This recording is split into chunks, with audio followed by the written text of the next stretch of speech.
Welcome to Behind the DM Screen. This is the weekly podcast where we discuss tips, tricks, and pitfalls of being a dungeon master. Yes. We are joined this week by our good friend and DM, Jack. I don't know your last name. Jack Rose! Jack Rose! The one and only. The one and only. Jack's run some games of D&D for us here at WorldSmith, which we've appreciated greatly. Has been a guest on many of our things that we've done. I guess we'll introduce ourselves to start off. My name's Ian. I'm the head of creative content at WorldSmith. I'm Cameron. I'm the head of socials. I'm editing this video right now. That's all I say. As it's happening. Yeah. I'm Matt, and I'm the founder. Yeah. And I'm Jack. I'm the guest. Yeah. Tell us what you do for work, Jack, because it's actually very cool. It's very cool. So I work for Dragonsteel Entertainment. I am in the publicity and marketing department where I'm a content writer. So the Cognitive Realm blog is one of my newest projects. I'm also very new in that job, so it's exciting to introduce myself as Jack the content writer. Jack the content writer. Yeah, very cool. For those who don't know what Dragonsteel is. Oh, yeah. Smart. Dragonsteel is Brandon Sanderson's publishing company. So I've been an intern there, and I just recently was hired to work full-time for Brandon Sanderson. So if you're a fan of the Stormlight Archive or the Mistborn books or the upcoming Cosmere RPG, that's my bread and butter. That's so I've heard some So people like cool. that. Yeah. The kids. Yeah. They really love it. I still haven't gotten anything from my pledge, so. I've heard they're coming. Is it coming? Fulfillment's at like 70-something%. So Okay, so you're in the now. minority. Cool, yeah. It won't be long now. And I believe the books are all going to retail stores in like November. Oh my gosh. So everybody else can get them soon too. But you'll get yours before Sweet. Nice. everybody else Before gets the them. common folk. Indeed. You are noble Matt. Well, what we love to do on this podcast when we have guest DMs on is mostly just ask about how you run your games of D&D, how you do your session prep, and any advice that you have for other people wanting to get into DMing. But yeah, I guess what we generally start off with is just asking you what your kind of history is with RPGs, when you started playing and when you started DMing. Awesome. So I've been DMing for, at this point, close to 10 years. I started GMing for a system called Cogent. There's an art YouTuber, Draw with Jazza, that developed an RPG called Cogent. It was like all D6s, and it was a very open-ended narrative forward system that we liked playing. I had the 4th edition manuals, but my brother and I, we were kids at the time, and it was just alien enough that we never figured out how to make 4th edition work for us. 5th edition then was a huge transition where we actually got the dice, we got the tokens and the maps, and learned how to play through early 5th edition and some of these other satellite RPGs. Since then, I've DM'd for friends in high school. I've been commissioned to DM a number of times for themed one-shots. So if you want to do the follow-up to our community one-shot, that was a good time. And DM'd through college, and to this day, I am always scheduling games, brainstorming the next way to ruin my players' lives. Do you have like a long-running campaign that you're running right now, or mostly like smaller stuff that you do with friends? We have West March that's been going for a couple of years. That's been doing really well. We haven't played in a couple of weeks, but it was really consistent for about 6 months. And that's, the ebb and flow of campaign scheduling. It's the nature of West Marches. So Indeed. if you don't know what West March is, we're not going to explain it on this podcast. But you should look it up because it's interesting and cool. And there's stuff about it online. So, yeah, there are some great articles. Maybe you can get Cameron to link in the description. Yeah, totally. I'm curious to know what it is that you enjoy most about DMing. I am happily the forever DM for my group. I've had the wonderful opportunity to play some one-shots with you guys. Matt's DM'd for me on occasion, but 9 times out of 10 when I'm at the table, I get to DM. And I love the creative outlet that D&D offers. I love making the world. I love twisting monsters. One of my favorite things about being the DM is that I get to take my favorite stories that turned me into a storyteller and adapt them for a tabletop game. So the number of flame tongues that are just lightsabers, the number of crashed starships that there's only one person who has the DNA code to get it working again, and then there's a starship in a level 7 D&D campaign. All sorts of adaptation from the media that I love that I get to reincorporate into D&D. That's cool. Seriously, it gets me so excited. Yeah. I love that. That's really rad. How do you... Well, I was just gonna say, I feel like dungeon masters often geek out about like their favorite shows, and they're constantly trying to implement it into their games. What's like some of your biggest sources of inspiration for your games? Ooh, biggest sources. Thank goodness you can edit while I think. We will. Oh, thank you. Keep a slap on the shoulder. Biggest inspirations. I think starting out Legend of Zelda, especially Majora's Mask. I've never done like a play with time campaign. Sure. But I love transformation masks. In the West March right now, there's a character who drew from the deck of many things, and his soul has been taken from his body, leaving his body an empty vessel for a cursed mask that he had on his person at the time. That's cool. So that's been a trope that I love playing with, are cursed masks and like kind of the Fae forward vibes that Majora's Mask had. Definitely had an impact on me as a GM.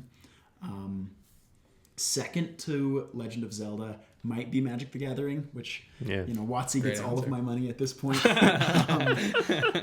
I really enjoy incorporating different parts of the Magic lore, and even Magic cards make an appearance on occasion as like a spell scroll. Cool.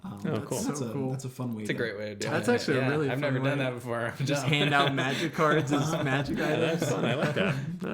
I'll also try that. I want to ask, so one of the coolest things I've noticed being a player for Jack is that when we first started playing, I feel like you were pretty standard in the amount that you gave to players information wise to like guide the story, as well as like letting them build the story themselves. But I feel like especially since we've been playing in the West March, you have been really, really good at just letting the players do whatever they want, which is really hard to do as a dungeon master. I'm curious to hear, like, how has that experience been for you, like letting the story be driven even more and more and more from the players? Player first has always been, not always, my very first campaign, I remember having strong feelings about character creation and all sorts of things. Again, I was probably 16 for this first Dungeons and Dragons campaign that we'd put together, and very quickly learned that the most I enjoy a session is when the players are enjoying themselves, which led to a lot of players take the reins for storytelling. In the West March, we have there are a lot of unique constraints and opportunities that structure offers us. Scheduling isn't on my shoulders anymore. Neither is taking notes. The nature of having different players at the table in a shared world. I love the collaboration that comes from some of the campaign journals that people have posted on our shared Discord. They'll break down what happened on an adventure.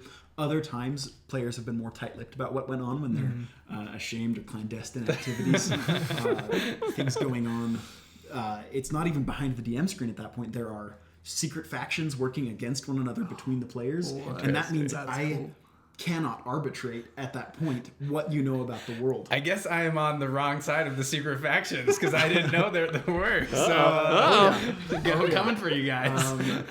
There's a lot going on in that campaign for one, but also letting the players really drive the story. What you remember becomes the continuity. I can always refer to my notes, and I misremember things in real life all the time. It's reasonable that your characters would too, but it's a lot more fun to allow the game that we've had at the table together become the history of the world. So it's kind of a lore second and a last session first way to approach a lot of the ways that I've prepped for sessions and that kind of thing. How do you like put together notes or do session prep for games that are like super player driven?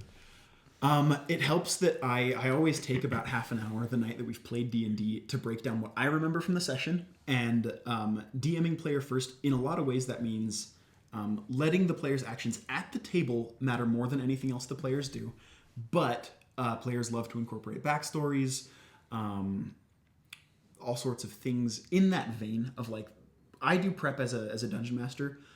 A player could conceivably show up to a session not having thought about D&D since the last time they were rolling dice and play and engage. But the more I see outside of around the play space engagement, the more I can prep to that. So if they give me a campaign breakdown, the way that they frame fighting a manticore tells me so much more about their character than the page or so of backstory that I don't even ask for them at this point, but I do enjoy receiving.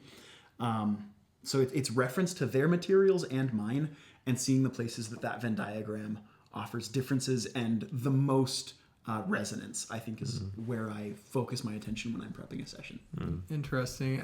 In our WorldSmith campaign, you integrated Tyson's backstory in a really cool way, and I was really eager to see what direction that would go. But I guess to ask you, like, what role does, and this is kind of like your question, but character backstory, what role does that play in? This is almost exactly your question, but It's good. like Revisiting is a good thing. like in the overall direction, I guess, of the campaign, does a character like determine what direction you want to take things? Definitely. I like to pitch a campaign with an idea. Yeah. So the West March was very much, there is an unexplored world and I want you to be the ones to usher in the next age. Yeah. With the consequences being, if they fail, it remains a wilderness, and this, generation of adventurers become gravestones that no one's ever going to visit. Versus with our WorldSmith campaign, which, spoilers if you haven't seen it, your character worshipped Talos. Yeah. Talos in the Elder Scrolls series is a benevolent kind of a hero god. He's the mortal who ascended to godhood, if I remember my lore right. Talos in the Forgotten Realms is a chaotic, evil manifestation of storms. What are you talking about? And it was really fun for both the way that you role-played Darwin and kind of the ways that we explored that space outside of the table. Me asking you some questions about what you expected coming from that.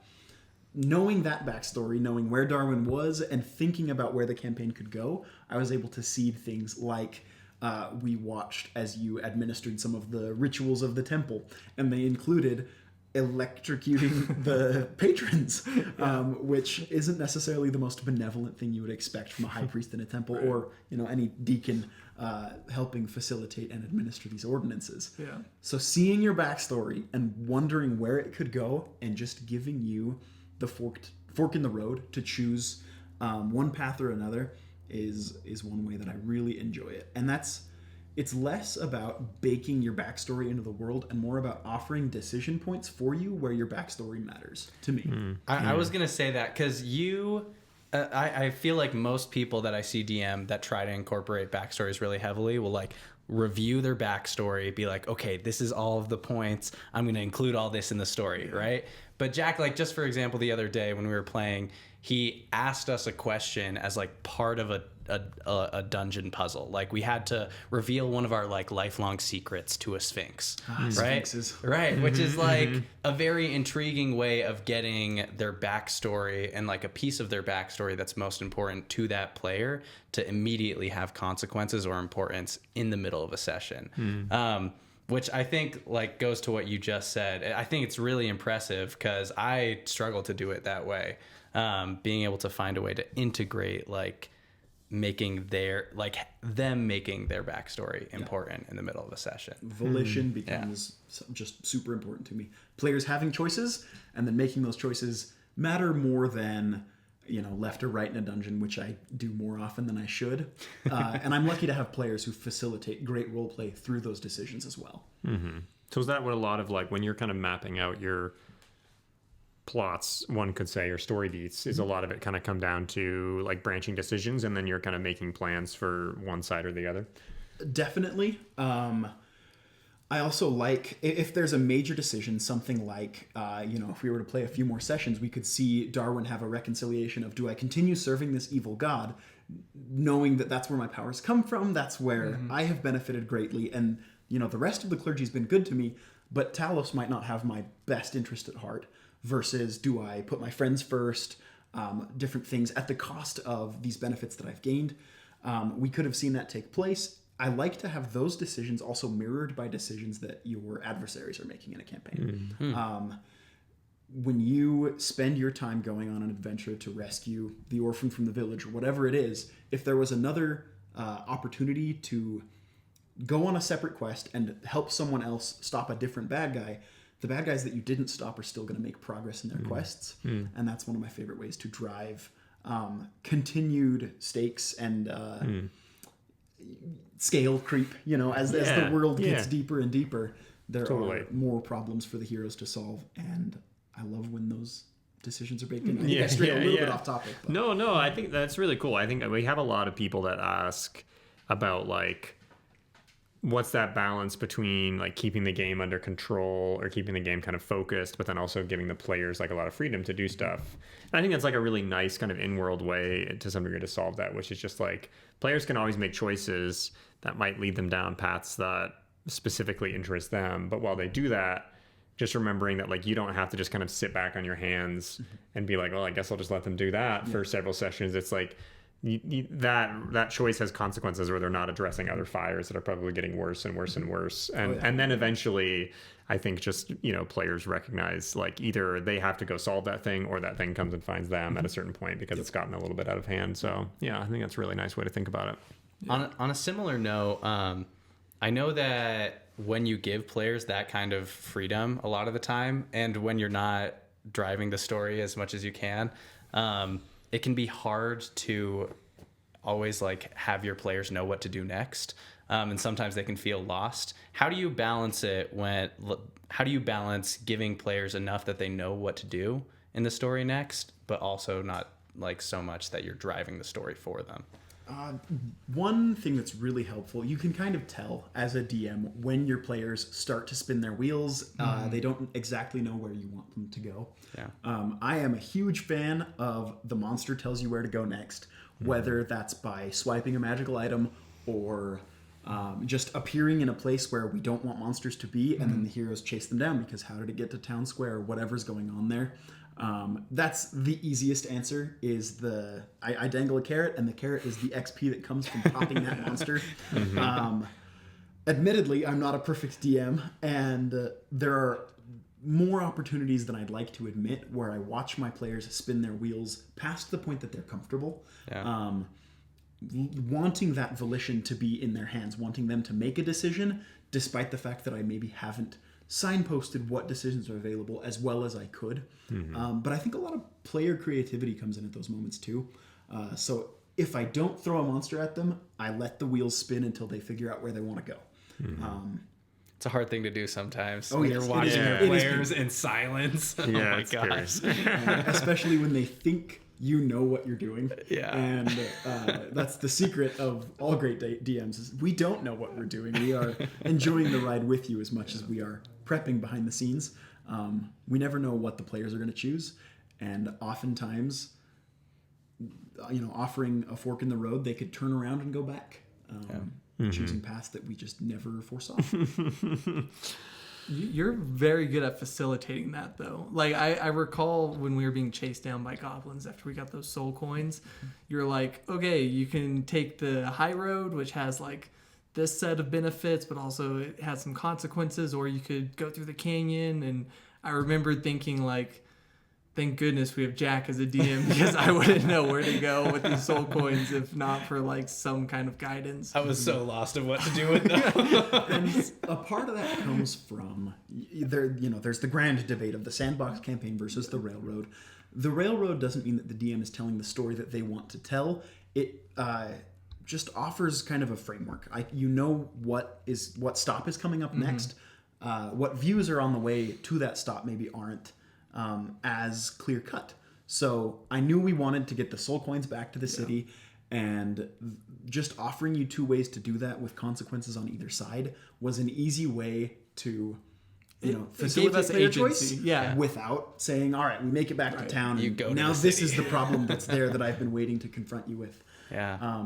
And there are moments for that for sure, but I do enjoy watching my players create their own problems. Yeah. And I think there's a lot to be said for like a clear cut decision. I think players enjoy a clear cut decision in many ways. I think a lot about that scene in It where the kids are in the haunted house and there's 3 doors and one says not scary, one says scary, and one says very scary. Yeah. And it's just like it's a great moment, and I think players actually parties thrive a lot sometimes off of that clarity. Definitely. Of just like here's 2 to 3 doors and you just have to pick one. Yep. And you have maybe a vague sense of what one has behind it, but you really don't know. And you can lie. It's beautiful. The not scary door was the best choice. Right. Totally. I'm curious. I do think there's a lot of, you mentioned just kind of like a lot of players don't realize that we aren't as prepared as GMs as I think a lot of players think we are.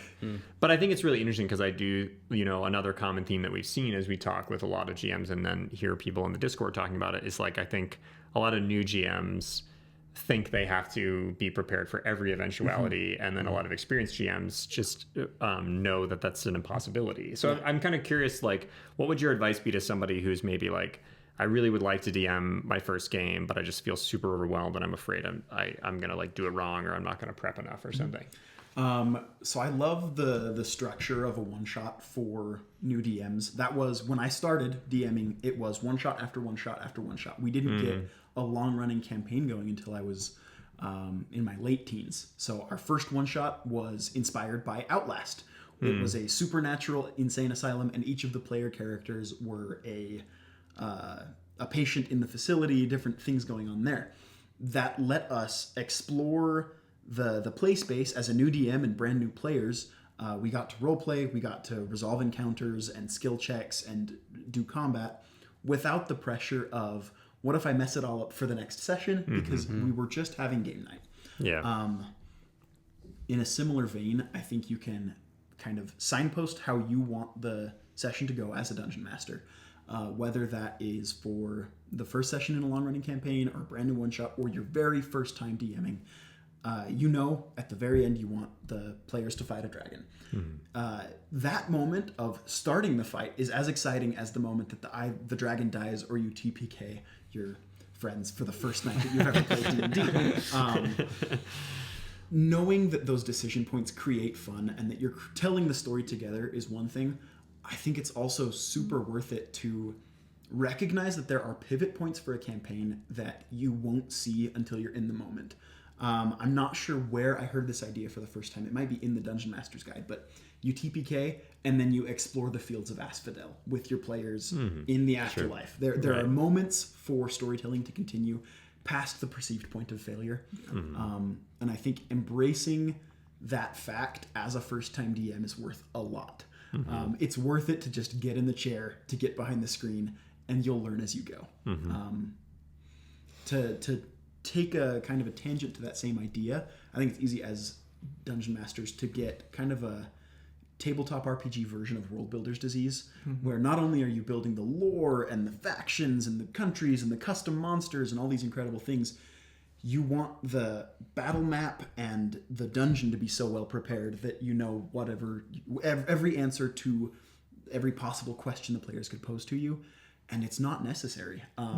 There's a level of creating a framework that's really useful. It's nice to have modules and dungeons that you've prepared beforehand, but it's also really good to embrace the improvisational nature of collaboration. They will surprise you every time. I feel like every single session where there's improv, those are like the best sessions, especially if you manage to remain confident as a DM the entire time. Like, confidence is key, I feel like, especially for new DMs, because if you show your players that you're not exactly sure about the framework of your world, or like essentially what you're doing is you're laying down the bones in this framework for your players to play a game. And if you're not that confident in that, then you find your players getting lost, I feel oftentimes. But with that improvising in like a dungeon setting, do you find yourself just like creating random rooms and like random NPCs in the moment? Or like how far do you take that improv? I've definitely created an NPC on the fly to serve as a guide through a dungeon, or to respond to a natural 20 that I didn't expect, where they are persuading a guard who I expected to be 6 hit points and a d4 damage every round, becomes then an ally and a friend across multiple sessions. The framework is nice. Sticking to it is it's where I lean most of the time. Once I have it prepped, I do like to lean into the framework until the players present me with something I didn't expect. That's where the improvisational abilities that I've developed and also that have caused me so many problems kick back in. It's kind of interesting, especially with world building. I'll like study a module and I'll like read every single page, and I still feel like I know nothing about the world compared to the worlds I make. I feel like when I'm crafting my own worlds, I don't really need to memorize anything because it's just like off the top of my head. I just know the stuff. Do you use modules or do you prefer to do a lot of homebrew? I do. stuff? So I love modules. I homebrew more than 50% of what I play, but I draw a lot of inspiration from modules, and I have run like 5th edition Tomb of Annihilation, different campaigns that are structured like that. And I think for me, a big level up moment as a DM was embracing the fact that once I start running the module, it belongs to me as much as any of my homebrew worlds did. I can mess it up and no one will bat an eye. Even if one of my players has DM'd the same campaign before, anything like that, they expect these variations and the personal touches that you're throwing in. So recognizing that the module belongs to me as much as any of my homebrew does definitely changed the game. I love that. Yeah. What's your favorite module so far to like turn into a homebrew world? Do you have any preferences, especially for new DMs? I mean, a big one for me, this is maybe cheating, but playing through Baldur's Gate 3 as a DM who loves 5th edition Dungeons and Dragons was such a cool way to see the game I love reinterpreted. The performances of the voice actors, the different ways that you could kind of break the game in ways that a DM will stop you, but the game engine for Baldur's Gate doesn't know that you're outsmarting. So that's a module that I've reincorporated into the world. I've even pulled some characters into our West March. I don't think Matt's I haven't met any of him, them yeah. yet. What are you doing in this West March? Apparently nothing of importance. Oh, so everyone's keeping all the secrets from you. I guess, I like come back to every session and they're like, 3 people died and I'm a new character and also I gambled away half my life. Hilarious. The ground is shifting around Matthew's feet every time we play. That's very funny. So, cheater answer, Baldur's Gate 3. That's awesome. You mentioned that you play a lot of games, or at least over the last years have played a lot of games. On a very practical level, what advice do you have for people who want to run games but maybe are having trouble finding people to play with or scheduling that?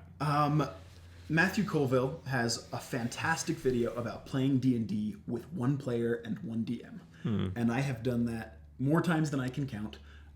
I also have a number of close friends that have facilitated a playgroup that I am lucky to have, where it is not as difficult for me to schedule D&D with 2 or 3, or I think we've had up to 7 at a table.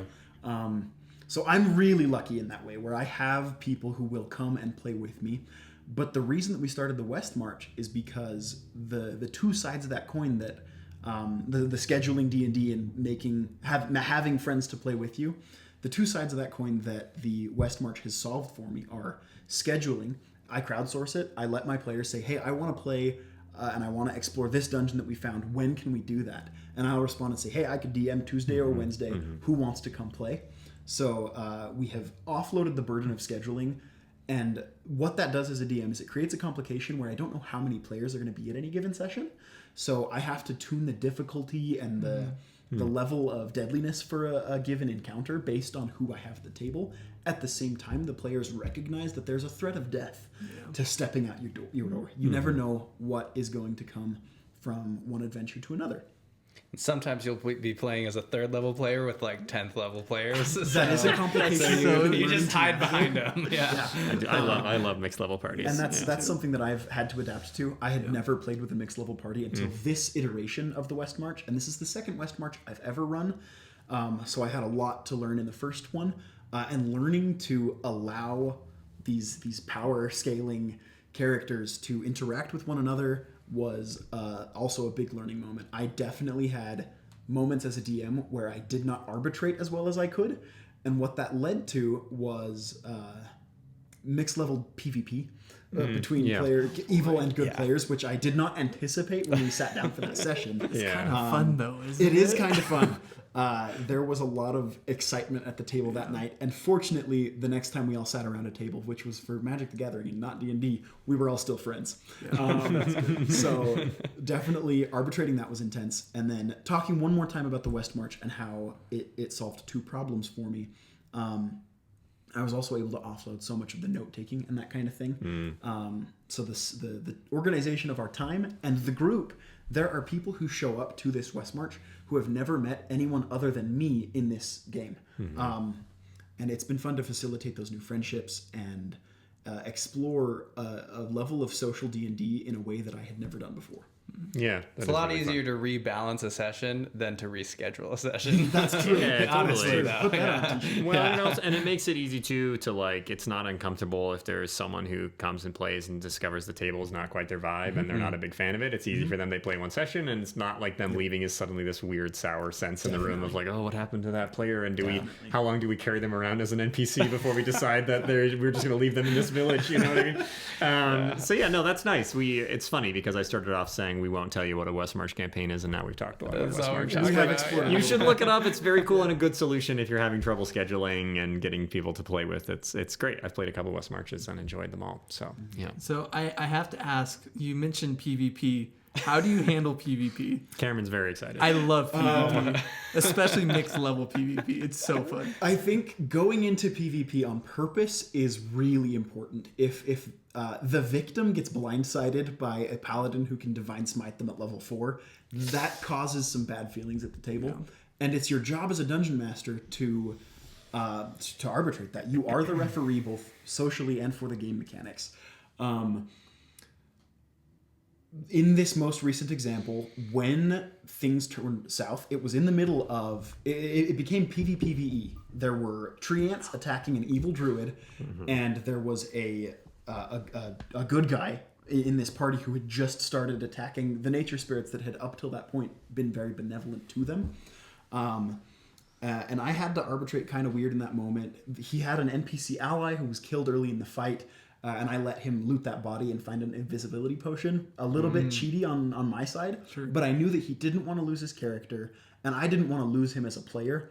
And the two players who had facilitated the PvP were going to be okay if he got away. Yeah.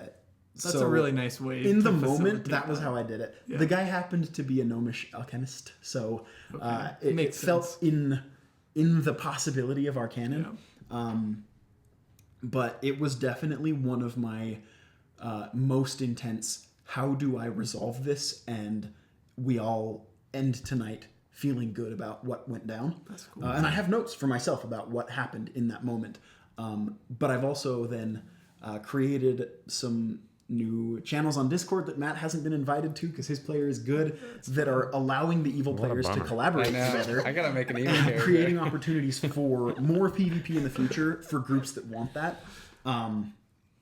So, it's a complex answer to a socially complex moment that definitely had me reeling. Yeah, well, what I found, I had a really toxic party, to be honest, starting out playing D&D, but one of the most fun things about this party is our DM wouldn't reward you XP if you didn't participate in a session. Kind of like West March, except we were playing a campaign. And it did give us a sense of like fulfillment, knowing that like we're earning our levels, and like it was really fun, progressing through each level and being like, what ability did you get? And the other person's like, I'm not going to tell you because I might use it against you one day. And yeah, no, I love PvP so much. So I'm glad you touched base on that. That's fun. Yeah. Well, my takeaway from this is that I need to join your West March, and then I can. Yeah. Oh, it would be and I so can fun to have I'll be you. a secret. I'll be a secret informant. For you. Oh, very nice. Wait, Yeah, let's just be create real a third good. faction. Yeah, Let's I'll be someone. I'll be someone that's guy. secretly. The I'll be WorldSmith secretly faction. lawful good, and I'll be pretending to be evil, and then I'll feed you information, and then we love can it, man. crack down on the evil players. Perfect. Yeah. I'm excited to see it happen. Well, Jack, our time is running short, but thank you so much for joining us and sharing your wisdom. You are an excellent DM, which we can all attest to. We've all enjoyed playing games with you, and so yeah, thank you for sharing your wisdom, and we hope that you guys learned something. And yeah, where can people find you or contact you if they so were interested? I'm on Instagram and Discord in the WorldSmith server. I am Goblin Lord Jack, and you can watch out for my first blog post on the cognitive realm, which is that's what I do professionally, but it's going to tie into and be informed by all of my RPG experience. And Sweet. Thank you as well for having me on as a guest. It's been a pleasure. Yeah, absolutely. It was great to have you. All right. We'll see you all next week.